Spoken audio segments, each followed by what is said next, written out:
Hello friends, ക്യൂബേസിക്കിൻ്റെ പുതിയൊരു വീഡിയോയിലേക്ക് എല്ലാവർക്കും സ്വാഗതം. ഇന്ന് നമ്മൾ പഠിക്കാൻ പോകുന്നത് യൂസർ ഇൻപുട്ടാണ്. അതായത് നമ്മൾ രണ്ട് നമ്പർ നമ്മൾ എൻ്റർ ചെയ്തിട്ട് അതിനെ ആഡ് ചെയ്ത് ഡിസ്പ്ലേ ചെയ്യുന്നു. ഒരു ചെറിയ പ്രോഗ്രാമാണ് ചെയ്യുന്നത്. അപ്പം നമുക്ക് നേരെ പ്രോഗ്രാമിലോട്ട് കിടക്കാം. അപ്പം നമുക്ക് കാണാം, ഇത് QBASIC 64 QB64 എഡിറ്ററാണ്. അപ്പോൾ അതിൻ്റെ നമുക്ക് ലെഫ്റ്റ് സൈഡിൽ നമുക്ക് ലൈൻ നമ്പർ കാണാം. ആദ്യം നമുക്ക് പ്രോഗ്രാം എന്താണോ അതിനെപ്പറ്റി ഉള്ള ഒരു ചെറിയ ഡിസ്ക്രിപ്ഷൻ, റിമാർക്ക് എന്ന് പറഞ്ഞാൽ അതിൽ എൻ്റർ ചെയ്യാം. ഇത് എക്സിക്യൂട്ട് ആകത്തില്ല. ഇത് കമ്പൈലർ ഇഗ്നോർ ചെയ്യുന്നൊരു ബേസിക് ശരിക്കും പറഞ്ഞാൽ ഇൻ്റർപ്രറ്ററാണ്. ഇത് ഇഗ്നോർ ചെയ്യുന്നൊരു ലൈനാണ് ഈ അല്ലെങ്കിൽ റിമാർക്ക് എന്ന് പറയുന്നത്. അപ്പോൾ നമുക്ക് ഇൻപുട്ട് എന്നുള്ളതിന് നമുക്ക് ഇൻപുട്ട് സ്റ്റേറ്റ്മെൻറ്റ് തന്നെ ഉണ്ട്. നമുക്ക് നേരെ ഇൻപുട്ട് എന്ന് പറഞ്ഞിട്ട് തന്നെ ടൈപ്പ് ചെയ്യാം. ഇത് കോഡ്സിനകത്ത് എൻ്റർ ഫസ്റ്റ് നമ്പർ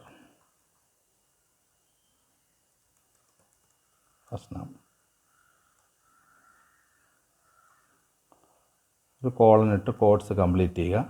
എന്നിട്ട് കോമ ഇടുക. കോമ ഇട്ടിട്ട് നമുക്ക് ഏത് ഒരു വേരിയബിളിലോട്ടാണ് നമ്മൾ ആ വാല്യൂ എക്സ്പെൻഡ് ചെയ്ത് കൊടുക്കുക. ഇപ്പം നമ്മളിവിടെ എ എന്ന് കൊടുത്തു, എൻ്റർ അടിക്കുക. അപ്പോൾ നമുക്ക് കാണാം അവിടെ നമ്മൾ ഇൻപുട്ട് ചെയ്യുന്ന വാല്യൂ എ എന്ന് പറഞ്ഞ വേരിയബിളിലോട്ടായിരിക്കും അസൈൻ ചെയ്യപ്പെടുന്നത്. അടുത്ത് നമുക്ക് ഒരു ഇൻപുട്ട് കൂടെ കൊടുക്കാം, അടുത്ത നമ്പർ ഗെറ്റ് ചെയ്യാം. ഈ ഇൻപുട്ടും എന്നുള്ളൊരു സ്റ്റേറ്റ്മെൻറ്റിനും നമ്മളെ മെസ്സേജ് ഇപ്പോൾ enter first number second number കൊടുക്കുന്ന തമ്മിൽ സ്പേസ് വേണം.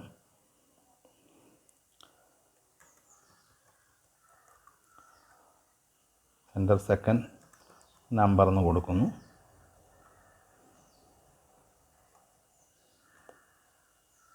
കോഡ്സ് കംപ്ലീറ്റ് ചെയ്യുക, കോമ ഇടുക, അടുത്ത വേരിയബിൾ കൊടുക്കുക. ഞാൻ ബി എന്ന് കൊടുക്കുന്നു. അവിടെ ഇത് ബിയിലോട്ടായിരിക്കും അസൈൻ ചെയ്യുന്നത്. എന്നിട്ട് നമുക്ക് സിയിലോട്ട് ലെറ്റ് എന്ന് പറയുന്നത് നമ്മളൊരു പുതിയ വേരിയബിൾ നമ്മൾ ക്രിയേറ്റ് ചെയ്യുന്ന let C is equal to എന്താ ചെയ്യേണ്ടത്, എ പ്ലസ് ബി. അതായത് നമ്മൾ ഇൻപുട്ട് ചെയ്ത വാല്യൂസ് എയിലും ബിയിലും ഉണ്ട്. അപ്പോൾ അത് തമ്മിൽ ആഡ് ചെയ്യുക. എന്നിട്ടത് അതിൻ്റെ റിസൾട്ട് സിയിലോട്ട് വയ്ക്കുക എന്ന് പറയുന്നു. എൻ്റർ അടിക്കുക. അതിനുശേഷം നമുക്കതൊന്ന് പ്രിൻറ്റ് ചെയ്യാം. പ്രിൻറ്റ് ചെയ്യാനാണ് കൺസോളിലൂടെ പ്രിൻ്റ് എന്ന് തന്നെയാണ് ഉപയോഗിക്കുന്ന സ്റ്റേറ്റ്മെൻറ്റ്. പ്രിൻറ്റ് സ്റ്റേറ്റ്മെൻറ്റാണ് ഉപയോഗിക്കുന്നത്. പ്രിൻറ്റ് നമുക്കിവിടെ സം ഈക്വൽസ് അല്ലെ സം കോളൻ കോമ സി എന്ന് പറയുക.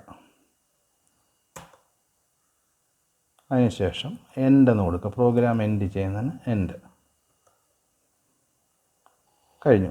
ഇനി നമുക്കിതൊന്ന് സേവ് ചെയ്യാം. ഫയലിന് സേവ് പറയുക. ഇനി നമുക്കൊന്ന് റൺ ചെയ്യാം. റൺ ചെയ്യാൻ F5 കീ പ്രസ് ചെയ്താൽ മതി. ഇല്ലെങ്കിൽ നമുക്ക് റൺ എടുക്കുക. അതൊന്ന് സ്റ്റാർട്ട്. ഇപ്പോൾ കൺസോൾ വിൻഡോയിൽ എൻ്റർ ഫസ്റ്റ് നമ്പർ എന്ന് വന്നിട്ടുണ്ട്. ഞാനിവിടെ 10 എന്ന് കൊടുക്കുന്നു, എൻ്റർ ചെയ്യുന്നു. അപ്പോൾ അത് സെക്കൻഡ് നമ്പർ ചോദിക്കുന്നുണ്ട്. ഞാനിവിടെ 20 കൊടുക്കുന്നു, എൻ്റർ ചെയ്യുന്നു. സം ഈസ് ഈക്വൽ ടു 30 എന്ന് വന്നിട്ടുണ്ട്. അപ്പോൾ നമ്മുടെ പ്രോഗ്രാം സക്സസ് ആയിട്ട് എക്സിക്യൂട്ടായി. സോ ഈ വീഡിയോ നിങ്ങൾക്ക് ഇഷ്ടപ്പെട്ടെന്ന് വിചാരിക്കുന്നു. ഇഷ്ടപ്പെട്ടെങ്കിൽ ഈ വീഡിയോ ലൈക്ക് ചെയ്യുക, ചാനൽ സബ്സ്ക്രൈബ് ചെയ്യുക. Thank you.